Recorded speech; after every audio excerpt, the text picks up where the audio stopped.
నిన్న ఒక సంఘటన జరిగిన నేపథ్యంలో నవీన్ యాదవ్ గారు కొన్ని కామెంట్ చేయడం జరిగింది. దానికి సంబంధించి ఏం చెప్తారా? నీకు ఒకటే చెప్తున్నా, జూబ్లీహిల్స్ ప్రజలారా ఆలోచన చేయండి. రౌడీలకి ఓట్లేస్తే రేపు మీరు ఈ బస్తీలలో నడవగలుగుతారా? రేపు మీరు వెంగళరావు పార్క్ కి వాకింగ్ పోగలుగుతారా? కృష్ణాకాంత్ పార్క్ కి ఆడపిల్లలు వాకింగ్ పోగలుగుతారా? కేబిఆర్ పార్క్ కి వాకింగ్ పోగలుగుతారా? ఇలా మహిళలు రోడ్డు మీద నడిస్తే రేపు రౌడీలకి ఓట్లేస్తే ఏ విధంగా చిడాయిస్తారో, ఏ విధంగా ఇబ్బంది పెడతారో ఒక్కసారి మీ అందరు కూడా ఆలోచించాలని విజ్ఞప్తి చేస్తా ఉన్నాను. ఇలా రౌడీ అనేటైనా వార్డు మెంబర్ కూడా కాదు, కానీ ఎమ్మెల్యేలని ఎంపీలని మర్డర్లు చేస్తా అని చెప్తా ఉన్నాడు. ఇలా ఎమ్మెల్యేలని ఎంపీలని మర్డర్లు చేస్తే ఇలా సామాన్యుల ప్రజల పరిస్థితి ఏంది? ఇలా రౌడీ రాజ్యం కావాలన్నా రామరాజ్యం కావాలన్నా ఒక్కసారి ఆలోచన చేయండి. ఇలా కాంగ్రెస్ పార్టీ రౌడీలకి ఓట్లేస్తే ఒక్క రోజు కూడా మీరు ఇంట్లో ప్రశాంతంగా పడుకోలేరు. ఇది ఆలోచన చేయాలని ఇలా ప్రజలందరికీ కూడా విజ్ఞప్తి చేస్తా ఉన్నాను. ఇలా జూబ్లీహిల్స్ నియోజకవర్గ ప్రజలు చాలా చైతన్యవంతమైన ప్రజలు, అందరు కూడా చదువుకున్న వాళ్ళు. ఇలాంటి రౌడీజంలు చేసి ఇలాంటి బెదిరిస్తే ఎవడు భయపడేటోడు మాత్రం ఉండడు. కానీ మా వెంటక కూడా పీకలేడు, అది వేరే ముచ్చట. కానీ సామాన్య ప్రజల పరిస్థితులలో ఈ విధంగా మాట్లాడిన వాళ్ళకి ఓట్లేద్దామా? రౌడీలకి ఓట్లేద్దామా?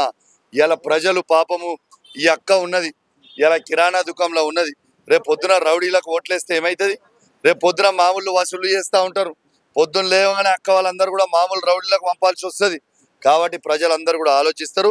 ఖచ్చితంగా జూబ్లీహిల్స్ నియోజకవర్గ ప్రజలు చాలా చైతన్యవంతులు.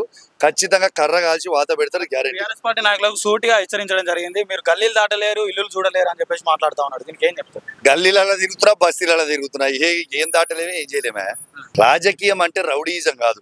రాజకీయం అంటే ఎదుటోని చంపడం కాదు. రాజకీయం అంటే పేదోళ్ళకి సాయం చేయడం. కేసీఆర్ లాగా 200 రూపాయల పెన్షన్ని 2000 రూపాయల పెన్షన్ చేయడం రాజకీయం. ఇలా 500 వికలాంగులున్న పెన్షన్ 4000 రూపాయలు చేయడం రాజకీయం.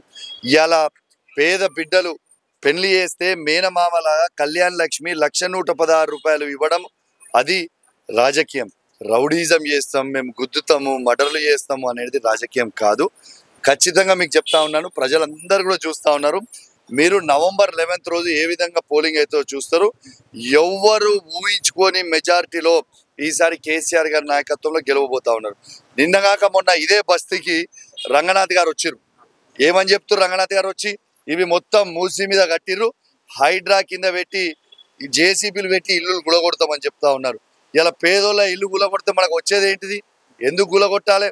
కేసీఆర్ గారు ఉన్నప్పుడు ఏ ఒక్కరు ఇల్లన్నా కులగొట్టిండా? వాళ్ళకి సాయం చేసిండు తప్పితే ఇల్లు కూలగొట్టలేదు. కాబట్టి జూబ్లీహిల్స్ నియోజకవర్గ ప్రజలారా ఆలోచన చేయండి. మీకు బుల్డోజర్ కావాలన్నా, కారు కావాలన్నా ఆలోచన చేయండి.